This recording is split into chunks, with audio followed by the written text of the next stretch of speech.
The remark that I made, the lady said that she enjoyed herself, but she ceased to feel joyful. I'm paraphrasing the question. When I mentioned that the landlords living up on the Grand Concourse,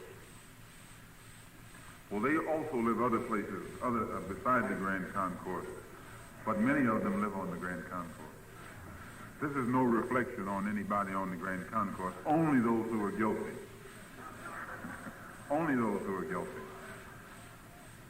I imagine if I said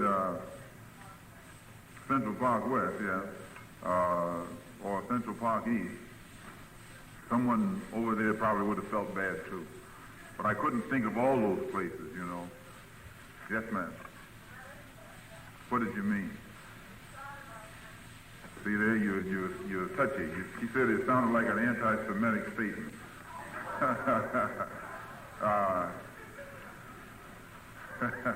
Why did it sound like an anti? Are Jews the only ones who live on the Grand Concourse?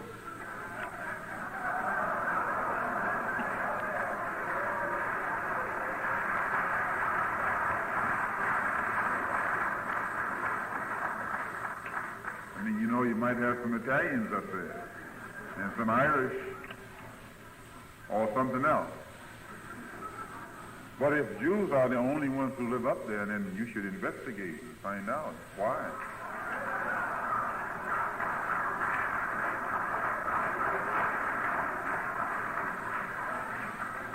Now you're going to say I really sound anti-Semitic. No, you let yourself in for it. The gentleman asked me if I believed in political action, number one, and if the leftist groups got together and put me up for mayor, would I run? So I said that I believe in political action, yes, any kind of political action. I believe in action, period. Whatever kind of action is necessary. When you hear me say any means necessary, I mean exactly that. I believe in anything that is necessary to correct unjust conditions.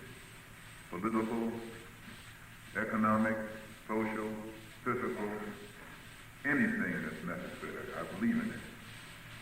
As long as it's intelligently directed and designed to get results. But I don't believe in getting involved in any kind of political action or other kind of action without sitting down and analyzing the possibilities of success or failure. And I don't also believe that groups should refer to themselves as leftists, rightists, or middleists. I think that they should just be whatever they are, and don't let people put labels on them. And don't ever put them on yourself. Sometimes a label can kill you. The third question from the floor was this. Wouldn't you agree that many of the black bourgeoisie also live on the Grand Concourse? No, this is incorrect. No, this is incorrect. When you say that some of the black bourgeoisie also live on the concourse, which you were saying that to imply that some of our own people also are slum landlords. If you notice, when I made my reference to the concourse, I haven't said anything about any particular color. I mentioned slum lords and whoever lived up there. I included everybody. You see, some of y'all are on the defensive. I mean, it's a dangerous thing, you know, to let yourself get to where every time someone talking, you swear they're talking about you. Not so good. And wherein the bourgeoisie is concerned, and the bourgeois maintaining this particular black establishment, here's a book called The Negro Moves. One of the best. There's a chapter in there called The Black Establishment.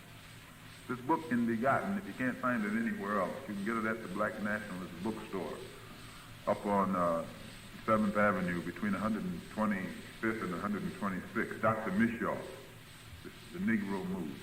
There's a chapter here called The Black Establishment. And you ought to read it.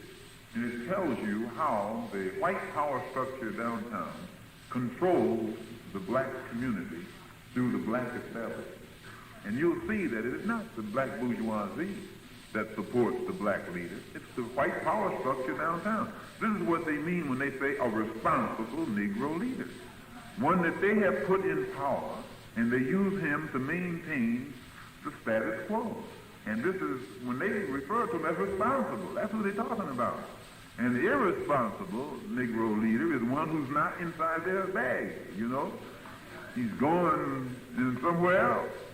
So don't try and put it back on us. No.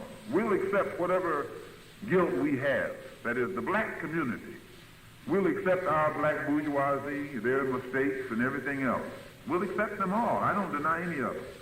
But when I made my statement, it was blanket. I could have been talking about Italians, Irish, Polish, everything. So if you jumped up, you're sitting on a hot seat. I didn't. Yes, sir. The next questioner asked, have you found that Africans are aware of and sympathetic to the problems of the Afro-American? Oh, yes. You'll find that at the end of 1964 and the beginning of 1965 already, the Africans at all levels, the level of the diplomat, governmental level, and student level, have already been very open in their vocal pronouncements concerning their sympathy for our condition and our cause, more so than at any other time. During the month of December, I think the public was able to read where African statesmen openly identified the problem of the Mississippi with the problem of Congo, that it was a racist policy that was being practiced, and they openly identified the United States as an imperialist, racist power.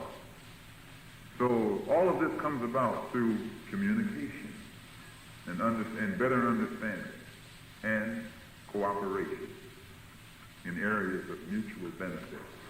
Malcolm X was then asked if he would defend his opinions to the House Un-American Activities Commission in Washington if called.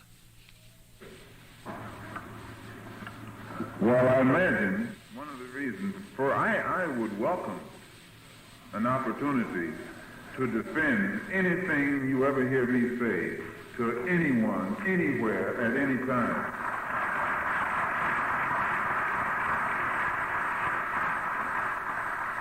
I'll go there without being called. The only thing is you don't question me behind closed doors. Keep it public, and I'll take anything you can throw. Just keep it out in public.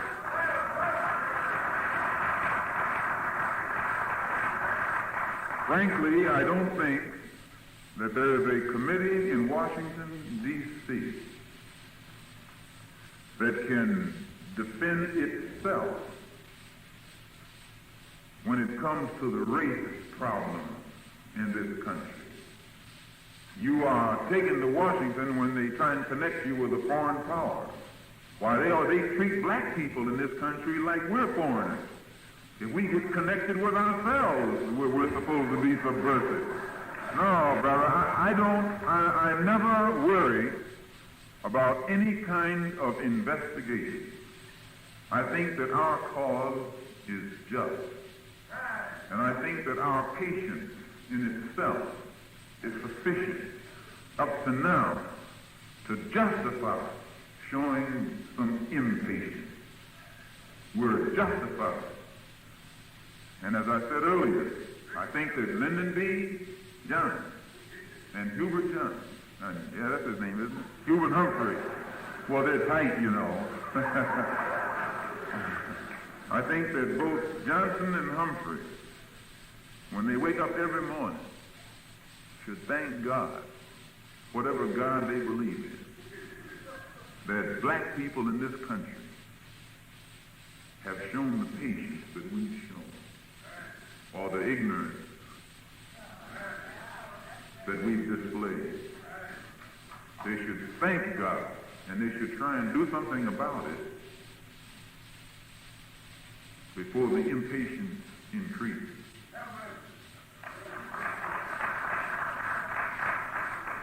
changing the subject somewhat, the next questioner asks if Malcolm X does not feel that many Latin American countries might be considered satellites of the United States.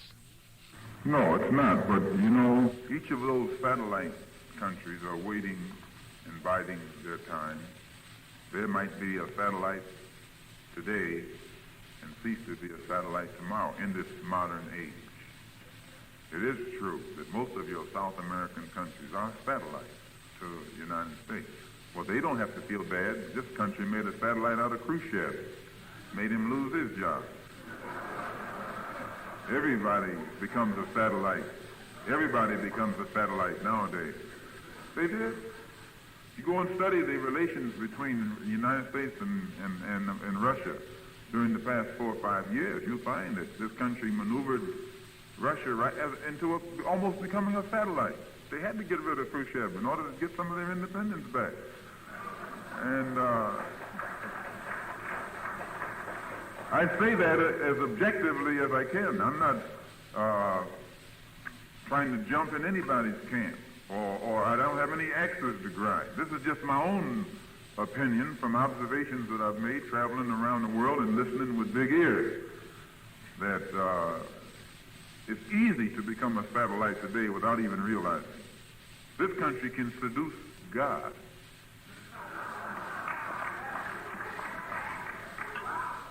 Yes, it has that seductive power. Economic dollarism. You can cuss out colonialism, imperialism, and all other kind of ism, but it's hard for you to cuss that dollarism. When they drop those dollars on you, your soul goes. Yes, sir. The brother wanted to know what practical steps could be taken to confront this unjust situation that exists here in New York and get some meaningful results. This is what you're saying.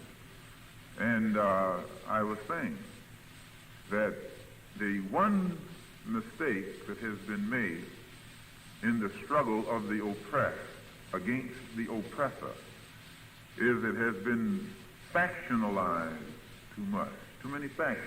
You got downtown factions, uptown factions, crosstown factions, and some basement factions. And instead of them having any degree of coordination toward a common objective, usually they are divided and spend a lot of time or dissipate a lot of time either being suspicious of each other or knocking at each other or outright fighting each other. Whereas you have black people in Harlem who are militant. They don't go for white people downtown too much, no matter how militant they are. Now, the blacks who come downtown and mix with the whites who are militant usually don't even know how to talk to the blacks who are still uptown. They're far apart. I hate to bring this out, but it's true. I've noticed it from observation. You have all types of people who are fed up with what's going on. You have whites who are fed up. You have blacks who are fed up. The whites who are fed up can't come uptown too easily, because uptown is more fed up than anybody else. And they are fed up. So that it's not so easy to come uptown. Whereas the blacks uptown who come downtown usually are the type, who almost lose their identity. They lose their soul, so to speak. so that they are not in a position to serve as a bridge between the militant whites and the militant blacks. That type can't do it. I hate to hit him like that, but it's true. He has lost his identity. He's lost his feelings. And usually, play it cool, please. He has actually lost his contact with Harlem himself, so that he serves no purpose. He's almost rootless. He's not uptown and he's not fully downtown. So when the day comes, wherein the whites, who are really fed up, I don't mean these jive whites who pose as liberals and who are not, but those who are fed up with what is going on, when they learn how to really establish the proper type of communication with those uptown who are fed up, and they get some coordinated action going, you'll get some change. You'll get some change.